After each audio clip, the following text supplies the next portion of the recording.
Ako uli ito, si Yas. Ang sarap pong pakinggan nang ma-air po ang una kong kwento tungkol sa multong nangingiliti ng paa. Ito po ang isa pang kwento nung kami ay nag-summer camp sa Baguio City for 3 nights and 3 days. Holy Week po ito noong taong 2005. Small church camp lang po ito at 21 ang bilang ng mga nakasama. Teenagers, parents, and young professionals. Biyernes, ganap na 9:00 ng gabi kami nakarating sa Trinidad Valley. Sakay ng Victory Bus at tumuloy kami sa isang lumang Bible School. Misteryoso ang lugar na ito. Ayon na rin mismo sa mga kwento ng mga kakilala naming taga-Bible School na hindi ko na po papangalanan. Ang Bible School po ay nasa ibabaw ng burol at napapalibutan ito ng matatayog at halos dikit-dikit na pine trees. Medyo madilim, lalo kapag dumagdag pa ang fog kahit summer noon. Overlooking po talaga ang Trinidad Valley. Maganda ang kabuang tanawin dito, Sir Jupiter, at masarap mag-picture taking at mag-stroll. Wag lang talaga sa gabi, pero gabi na po kami nakarating noon at sobrang dilim na. Wala kaming makita sa Trinidad Valley maliban sa mga ilaw sa mga kabahayan doon. Excited na po kaming lahat dahil first time namin ito. Lalo na po nung paakyat na kami sa second floor ng Old Bible School. Nakita po ng isang kasamahan naming kabataan ang mga espiritong nagmamadaling umalis sa gusali at naglulusutan daw sa mga pader. Nagmamadaling lumisan, ika niya. Palibhasa, nakakakita daw itong si Double ng mga multo. Si Double po ay kasama naming kabataan. Sabi niya, sigurado daw siya sa nakita niya. Escaping spirits, sabi niya. Mukhang mga takot daw ang mga ito. Lalo po akong na-excite, Sir Jupiter. Medyo nakakakaba, pero exciting. Anyway po, kasama naman ang pastor namin na sanay magpalayas ng masasamang espiritu, kaya malakas po ang loob ko. Tawagin na lang natin siyang Pastor Cool dahil para sa akin ay cool siya. 3 classrooms po ang pinagamit sa amin ng admin, kaya tig-8 katao ang 2 kwarto. Yung pangatlo ay 5 tao lang. Kasama po si Pastor sa 2 kwarto. That first night po, nang tulog na kami, 12:00 ng hating gabi. Naiihi daw po ang asawa ni Pastor Cool, kaya nagtungo siya sa CR.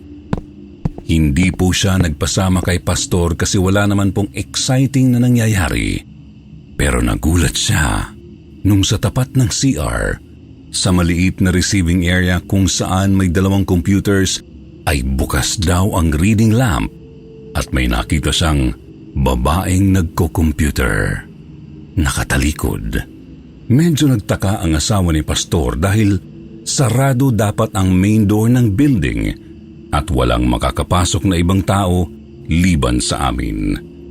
At isa pa, walang magko-computer sa 10 oras ng gabi. Wala na rin pong pasok sa Bible School dahil nag-uwian na ang mga estudyante. Pero naisip din po ng asawa ni Pastor na baka isa sa mga admin yun at may susi siya kaya siya nakapasok doon. Pero dahil madalas na polite ang mga admin, normal na magsasabi sila ng hi or hello sa mga bisita. Pero hindi raw ito namansin at hindi kumibo. Strange, ang sabi ng asawa ni Pastor sa sarili niya nung oras na yun. Nag-jingle din yung isang elder naming lalaki at nakita din niya yung babaeng nagko-computer ng mga alauna ng madaling araw. Nagtaka din daw po siya. Babatiin daw sana niya, pero nagdalawang isip siya. Baka daw multo ito, kaya natakot daw po si Elder. Nung umaga na habang kami ay nagbe-breakfast, kinuwento nila kay Pastor ang mysterious computer lady na hindi pumansin sa kanila. Pero nagkibit balikat lang si Pastor Cool. Cool lang talaga siya parati. Normal lang ang pagka-cool niya kahit sobrang horror or emergency na ang sitwasyon. Sabi niya minsan sa amin, ayaw niya ng OA or drama. Kung may emergency, mag-pray at magtiwala.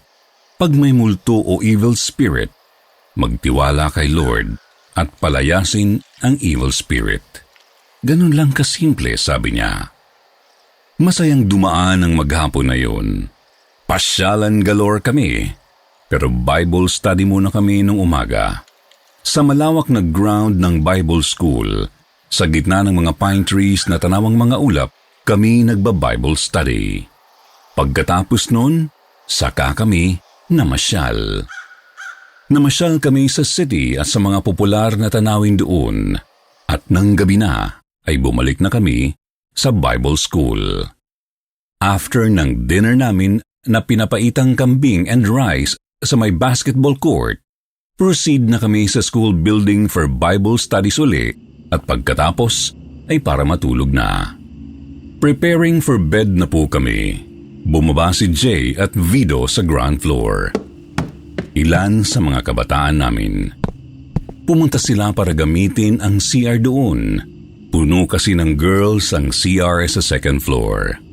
Kabado daw sila dahil notorious ang CR na yun sa ground floor. Ayon sa kwentong umiiral sa lugar na palihim na sinabi sa amin ng ibang pilyong Bible School workers. Pero dahil gusto ni Pastor Cool na matatapang dapat ang mga boys, dead malang kunwari sa scary stories sina Jay at Vido. Weird daw ang feeling sa loob ng banyo nung naliligo sila, kaya naghintayan sila. Ayaw mauna ng isa, ayaw din pahuli ng isa. At lalong hindi pwedeng magngangawa sila doon kapag may nakita silang multo. Tiyak na pagagalitan sila ni Pastor. Tinuruan niya kasi kami sa basic spiritual warfare, kaya gusto niyang alam na namin ang gagawin at may faith kami kay Lord. Paglabas daw nilang dalawa, may isang batang dumaan sa harapan nila. Mabilis itong tumakbo at nawalang bigla sa madilim na bahagi ng koridor nung sinundan nila. Tiyempo naman napadaan ang janitor na katatapos lang maglinis at palabas na ng building para umuwi. Tinanong daw nila ito kung saan daw dumaan yung bata. Nagtaka daw ang janitor sa kanila. Sinabi sa kanila na walang bata sa lugar. Kinilabutan daw sila nang biglang ngumiti ng makahulugan ng janitor at binulungan daw sila na minsan ay may nagpapakitang bata. Nagsumbong ang dalawa kay Pastor pero nakinig lang ito at ngumiti. Sinabi ni Pastor na bukas daw ay sasama siya sa kanila sa CR ng ground floor. Parang excited daw si Pastor nang sabihin yun na para bang gusto niyang matsyempohan ang bata at malaman ang punot dulo ng kwento. Nung sumunod na gabi, kasama na nila si Pastor Cool na magpunta sa CR. Kasama rin ang asawa ni Pastor at isa pang ginang sa ground floor. Pinagbantay nila si Pastor sa labas at medyo namasyal pa raw si Pastor sa koridor. Nakiramdam at tinalasan ng kanyang spiritual discernment na minsang tawag niya ay spiritual antenna. Sabi niya, may kakaiba nga daw sa lugar pero walang batang nagpakita. Finally, nung huling gabi after dinner, mga 6 p.m., nang papunta na kami sa school building para magpahinga, nakita daw ni Jay si Mara, isang kabataan din. Nakadungaw daw sa bintana ng isang room sa second floor si Mara. Ito yung room na occupied namin. Sinabi ni Jay, matalim daw ang tingin sa kanya ni Mara. Parang galit, kaya napatanong siya sa sarili kung bakit kaya.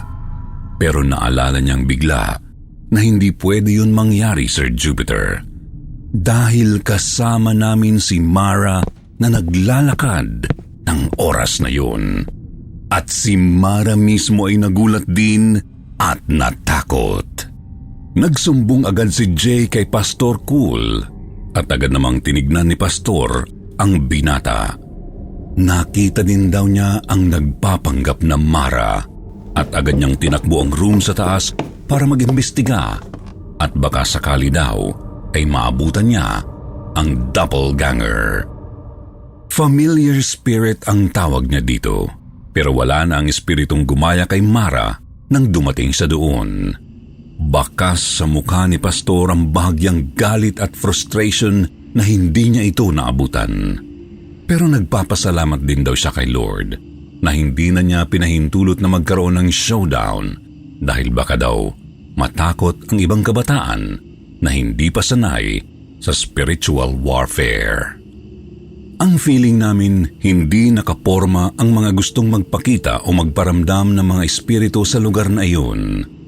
Maraming kwento ng kababalaghan sa Old Bible School na iyon gaya ng kapre daw sa isang malaking pine tree, mga nakikitang putol-putol na bahagi ng katawan na nakasabit sa music hall, mga evil spirits sa CR ng girls' dorm, at iba pa.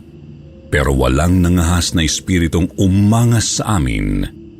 Ang paliwanag lang ni Pastor Cool, si Kristo na nasa sa atin ay masingit pa kaysa sa Kanya na nasa mundo.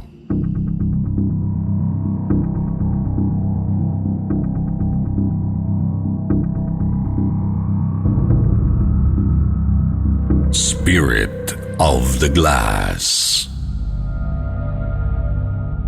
Kumusta po, Sir Jupiter? Natuwa po ako nang minsang makapakinig ako sa inyong YouTube channel. Nalaman ko lang po ito dahil sa classmate ko noong high school. Nag-send po siya sa akin ng link para pakinggan ko daw ang kwento niya na na-upload sa inyong channel. Tuwang-tuwa siya dahil napakinggan niya ang kanyang kwento. Nang pakinggan ko po ito, naisip kong magpadala rin ng kwento ko. Itago niyo na lamang po ako sa pangalang Jonas. Ang kwento ko pong ito ay tungkol sa kalokohan ko noong high school kami at tanging ako lang po ang nakakaalam na pinagloloko ko lang sila noon. Hindi ko na po babanggitin ang school namin dahil tiyak na magagalit sila kapag nalaman nila ang sikreto sa ginawa naming Spirit of the Glass noon. Sa school po namin, Sir Jupiter, ay maraming section dahil napakarami po talagang estudyante ang nag-e-enroll doon. Public school po ito. At dumadami ang estudyante dahil dito ang bagsakan ng mga estudyanteng hindi pumapasa sa entrance exam sa ibang eskwelahan. Ang iba naman ay naabutan ng pagsasara ng registration exam kaya wala silang choice kundi dito sa school namin mag-enroll. Ito po kasi ang pinakahuling magsara tuwing enrollment dito sa aming lalawigan.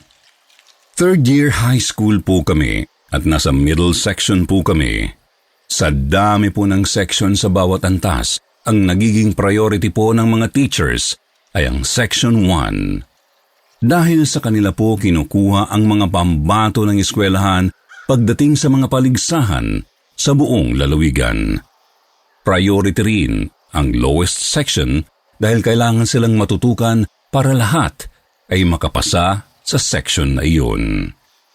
Habang kami po na nasa middle section ay masasabi kong masaya dahil hindi ganoon kahigpit at hindi rin ganoon kaluwag. Pero minsan po may mga subject kaming hindi nagtuturo ang mga teacher. Nagpapasulat lang sila ng lecture. Self-study na lang minsan para pagdating ng exam ay pumasa kami. Dahil po sa ganoon ang sitwasyon sa section namin, puro na lang po kami kalokohan, biruan at harutan. Hanggang po sa isang araw ay napagpasyahan namin na maglaro ng Spirit of the Glass. 5 po kaming magbabarkada na naglaro noon. Ayaw pong sumali ng iba naming kaklase dahil natatakot po sila.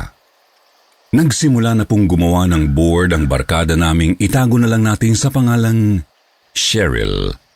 Nagsulat lang po siya sa Manila paper ng mga letters at number. Pagkatapos ay inilatag po niya sa simento. Naghanap po sila ng baso na gagamitin. Pero wala silang makita dahil wala namang nagdadala ng baso sa school. Kaya inilabas ko po ang dala kong tagayan ng alak. Ito po yung maliit na baso. Nagdadala po ako nito palagi dahil kapag trip namin mag-cutting ay nagpupunta kami sa bahay ng barkada para mag-inom. Ako po kasi palagi ang tanggero. Pinagtawanan pa nila ang inilabas kong baso dahil nga po maliit. Pero dahil sabi ko, nakatuwaan lang naman, pwede na yun. Kaya pumayag na rin sila. Dahil po sa akin ang baso na gagamitin, sinabi kong ako na ang mag-operate nito. Dahil kung iba, baka po espiritu ng alak ang sumapi sa baso.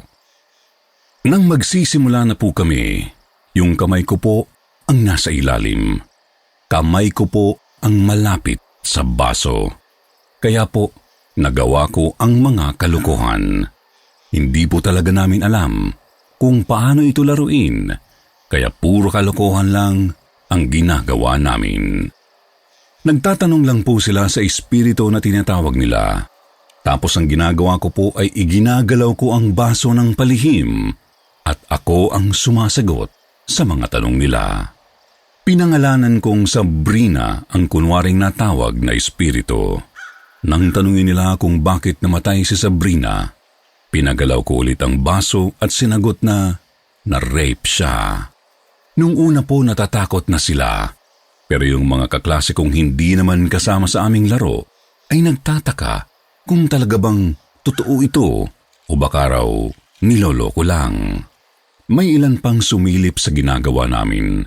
Baka raw kasi nadidiinan ang baso at ginagalaw lang.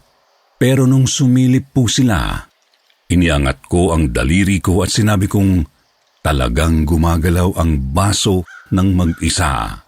Kaya nang magtanong pa uli ang kaklase namin na si Lester kung nasaan daw ba ngayon si Sabrina, hindi ko po maigalaw ang baso para sagutin yun dahil nakasilip sa ilalim ng kamay namin ang iba naming kaklase.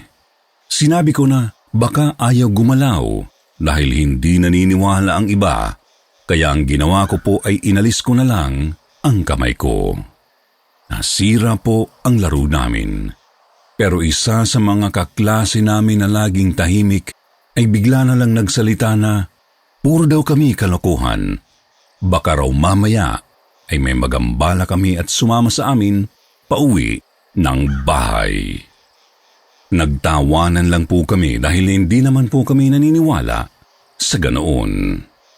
Nang alisin na po ni Cheryl ang ginawa niyang board, bigla na lang silang nagtilian dahil natumba yung baso. Hindi pa naman daw hinahawakan yun, kaya lahat po sila ay natakot na at iniwan na lang yung board saka yung baso. Ako na lang ang nagligpit noon, Sir Jupiter. Kinuha ko po yung baso, saka pinunit ko po sa maliliit na piraso yung papel, saka itinapon sa basurahan. Tiyak po kasi na mapapagalitan kami ng advisor namin kapag nalaman nila na gumawa kami ng kalokohan. Baka rin isipin nila na nag-iinom kami ng alak dahil sa basong ginamit namin. Sakto po ang pagkakaligpit ko sa kalat namin nang dumating ang isa naming teacher at nagturo na po siya. Nang mag-uuwian na po kami, palabas na ako ng room. Nang lapitan ako ng kaklase namin na weird, kung tawagin namin. Binulungan niya po ako. Natingnan ko daw yung baso na ginamit namin kung walang nabago. Hindi ko na po siya napansin dahil tinawag na ako ng ibang tropa kong lalaki. Inaaya nila ako na sumama sa kanila para mag-inuman. Noong panahon po kasi na high school ako, Sir Jupiter, kapag kami-kami pong tropa na lalaki lang ang magkakasama, asahan na po na nanonood kami ng X-rated movies habang nag-iinuman. Sumama po agad ako sa kanila.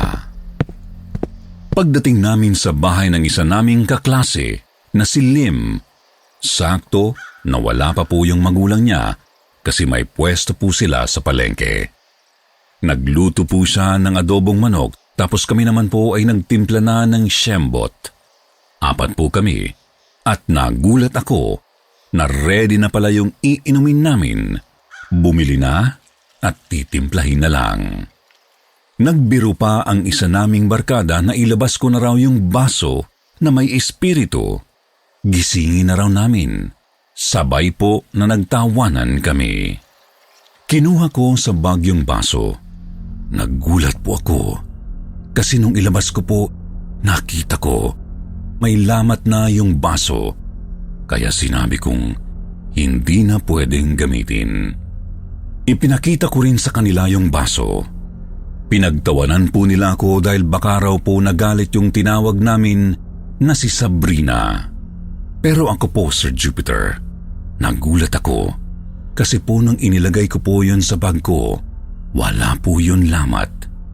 Pero hindi ko na lang po inisip yun dahil baka sa loob ng bag ko nabasag. Inilagay ko na lang po yung baso sa lababo ni Lim at kumuha na lang ako ng baso nila at yun ang ginamit namin. Kinabukasan po, Sir Jupiter, hindi pumasok si Cheryl. Nagtaka kami kung bakit absent siya. Bigla po akong nilapitan ng weird namin na kaklase na si Nathan at tinanong ako kung nasaan na raw yung baso na ginamit namin. Sinabi ko pong iniwan ko na sa bahay ni Lim. Tapos tinanong ko po siya kung bakit. Sabi niya lang sa akin, dapat daw ay hindi ko iniwan dahil may iba raw siyang naramdaman noong naglalaro kami ng Spirit of the Glass.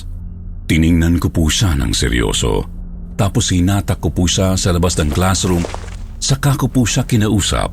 Siya lang po ang sinabihan ko na hindi totoo yung laro namin dahil ako talaga ang nagpagalaw ng baso. Pero nagulat po ako nang sinabi niyang alam daw niya na nilaro ko lang ang ginawa namin. Pero may espiritu daw na nakipaglaro sa amin. Habang nag-uusap po kami, Sir Jupiter, nakatanggap po ako ng text mula kay Cheryl. Ang sabi niya, sinundan daw po siya ng multo. Nung uwian po namin, dumaan kami sa bahay ni na Cheryl para kumustahin siya. Kasama ko po yung kaklase ko na kasama naming naglaro ng Spirit of the Glass at sumama na rin po si Nathan.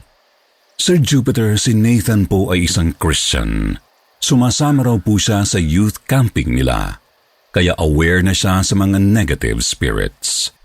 Nang makarating po kami sa bahay ni na Cheryl, sinabi ni Nathan na nakaramdam agad siya ng negative energy.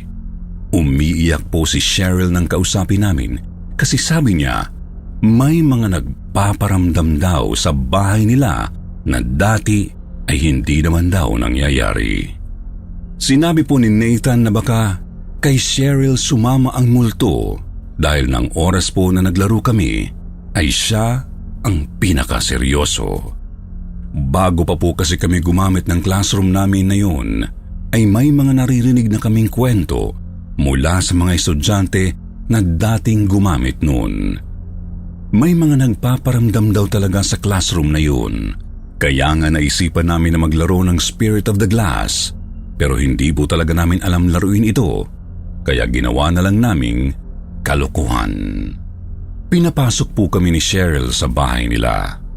Nalaman namin na mag-isa lang siya sa bahay dahil ang pamilya niya ay nagpunta sa lolo at lola niya sa Pampanga. Dahil po mag-isa lang si Cheryl, nagpasya kaming humingi ng tulong sa pastor ni Nathan. Pinapunta po namin sa bahay ni Cheryl para mag-alay ng dasal para wag na po kaming gambalain ng multo na naistorbo namin. Noong sumunod na linggo, Sir Jupiter, hindi pa rin pumasok si Cheryl. Tinanong na po namin ang advisor namin. Sabi po niya, nagpasa raw ng excuse letter si Cheryl dahil namatay daw po ang lolo niya Kaya sinundo daw po siya ng tatay niya at pumunta po sila sa Pampanga.